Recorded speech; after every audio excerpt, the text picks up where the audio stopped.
এ কি, সকাল সকাল বর্ষে নিয়ে কোথায় চললে? এমন ভাব করছো যেন কিছুই জানো না। বড়শি নিয়ে তো আর বাজারে যাব না, পুকুরেই যাচ্ছি। তাই বলে ঘুম থেকে উঠেই তোমাকে পুকুরে যেতে হবে?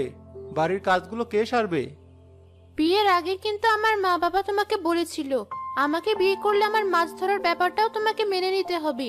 তাহলে এখন কথায় কথায় এত খোঁটা দাও কেন? মেনে নিয়েছিলাম বলে কি এখন বাড়ির কাজকর্ম বাদ দিয়ে পুকুরে মাছ ধরতে যাবে? হ্যাঁ যাব। সরো, আমার দেরি হয়ে যাচ্ছে। জানোই তো মাছ ছাড়া আমার একবেলাও ভাত হজম হয় না। এবার সরো দেখি, আমাকে পুকুরে যেতে দাও। চাষি সুরজ মিয়ার স্ত্রী মালা সেখান থেকে চলে গেল। এই কি ছিল কপালে! এখন কি বাড়ির কাজকর্ম আমাকেই সারতে হবে?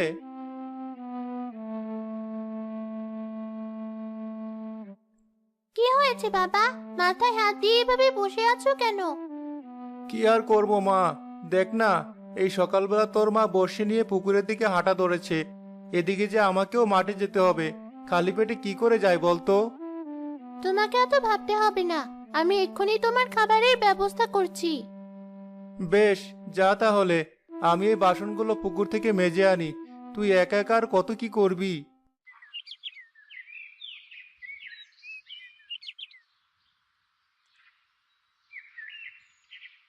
ধুর, এতক্ষণ বসে থেকে একটা মাছও পেলাম না।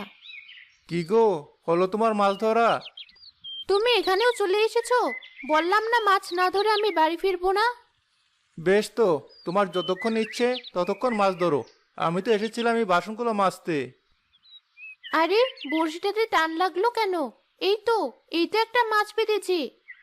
মালা খুশিতে বড়শিটা তুললো আর দেখলো তাতে একটা ছেঁড়া স্যান্ডেল বিঁধেছে। এই দেখে সুরজ হাসতে শুরু করলো। ভারী সুন্দর মাছ ধরেছো তো দেখছি। একদম হাসবে না, করো তো ওই চাষিগিরি। আমার মাছ ধরার বদৌলতে রোজ রোজ মাছ খেতে পারছো, তাও আমাকে নিয়ে হাসতে তোমার বাচ্ছে না? দেখো মালা, অর্থই সব সুখ আনতে পারে না। তুমি যদি চাইতে তাহলে আমার কুড়ে ঘরেই সুখী হতে পারতে, কিন্তু তোমার মন দামি দামি জিনিসের আটকে গেছে, তাই কখনোই মন থেকে আমার সাথে সুখী হতে পারোনি।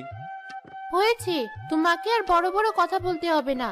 যে কাজটা করতে এসেছো তুমি বরং মন দিয়ে সেই কাজটাই করো।